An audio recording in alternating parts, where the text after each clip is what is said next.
My parents gave my sister $400,000 for her wedding as a gift and offered to pay for mine, but then sent me an invoice 2 days later. I paid and cut contact, but my sister is screaming at my door.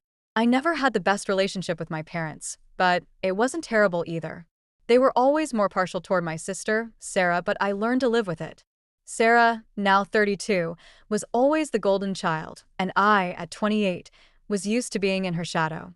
Growing up, she got the newest phones, better clothes, and more attention, while I made do with hand-me-downs and worked part-time jobs since I was 16 to afford the things I wanted.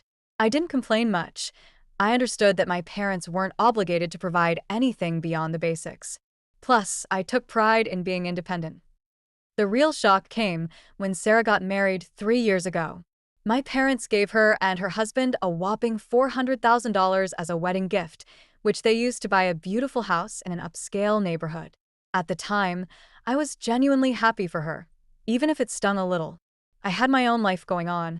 I was doing well as a software engineer, had saved up a decent amount of money, and was dating Tom, who would later become my husband. I figured my time would come and didn't dwell on the fact that my parents had never given me anything close to what they gave Sarah. After all, I didn't expect it. Fast forward to last year, when Tom proposed. I was over the moon. We had been together for years, and he was everything I had hoped for in a partner. We planned a modest wedding, nothing too extravagant, because we wanted to save for the future. Neither of us wanted to blow all our savings on a single day, even if it was important. We had budgeted around $36,000, which felt reasonable for the kind of wedding we wanted. Elegant, but not over the top. To my surprise, my parents offered to pay for the entire wedding. I was touched. It felt like, for once, they were recognizing me as equally important. They seemed enthusiastic, asking about venues and vendors, and genuinely appeared to be interested in helping. I didn't think much about the amount. I figured they had already done so much for Sarah, so maybe they wanted to do something for me too. I never expected them to contribute anywhere near what they gave Sarah, but their offer to cover the wedding seemed generous. The wedding day was perfect. We had a small, intimate ceremony with close family and friends, exactly the way we wanted it. My parents gave speeches, danced with us, and seemed genuinely happy. For the first time in a long time, I felt like I was finally being treated equally, like they were proud of me. Tom and I planned to leave for our honeymoon the following week, but we had a few work commitments to wrap up before we left. Then, 2 days after the wedding, I received an email from my father. It wasn't a sweet note or a leftover wedding gift card like I had imagined. Instead, it was an itemized invoice attached as a PDF listing every single expense they had paid for the wedding. The email was short and cold. Please settle this at your earliest convenience. Your mother and I expect prompt payment. I stared at the screen in disbelief. The invoice totaled $35,389.60, down to the last flower arrangement and appetizer.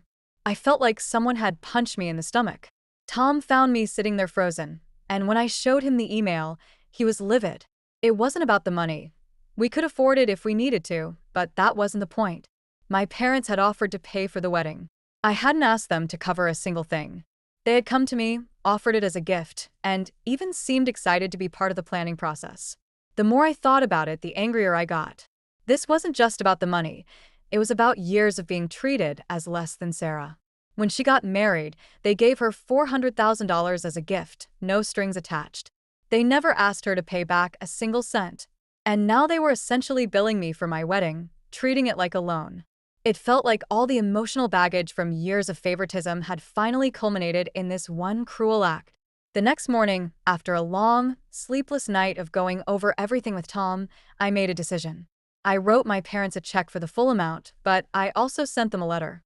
I didn't want to confront them directly, because I knew I wouldn't be able to keep my emotions in check, and I didn't want this to turn into a screaming match. In the letter, I explained how hurt I was. I reminded them that I had been independent since I was 16, paying my own way while watching them give everything to Sarah.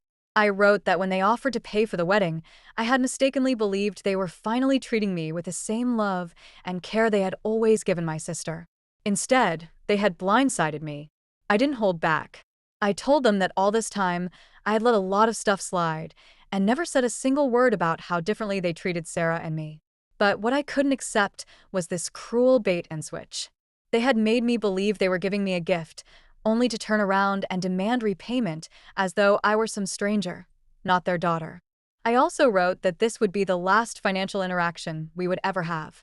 From that point on, I would decline any future offers of help, support, or gifts from them, and I made it clear that I wanted nothing from them in the future, not even an inheritance. I told them they could give it all to Sarah, as they had done with everything else. I sent the check and letter, blocked their numbers, and needed space.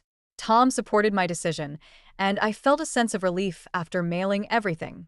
But then they went radio silent for days. I heard nothing from them, which only fueled the fire for me. Then the messages from extended family started pouring in. Distant aunts, uncles, and family friends began calling and texting, accusing me of being ungrateful and dramatic. They said my parents had done so much for me, and that I was blowing things out of proportion. Sarah called me too, yelling about how I was tearing the family apart. She said that I should have just paid the invoice without making a fuss. It was typical Sarah, always taking their side, and why wouldn't she? I haven't responded to any of them. I don't know what to say. On one hand, I feel justified in my actions after years of being treated as second best. This felt like the last straw, and I wanted to stand up for myself. But on the other hand, I keep wondering if I'm overreacting. Am I being too sensitive?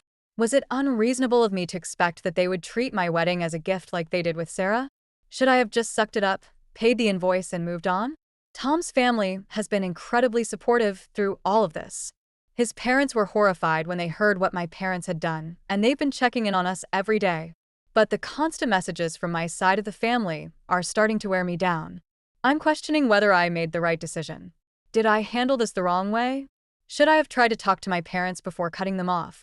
Or was I right to finally draw a line after years of feeling like I wasn't as valued as Sarah? Now I am truly stuck, and I'm not sure if I'm the one in the wrong. Part of me feels like I had every right to be upset and stand up for myself, but another part of me wonders if I've just created an irreparable rift in my family. Maybe I should have handled things differently.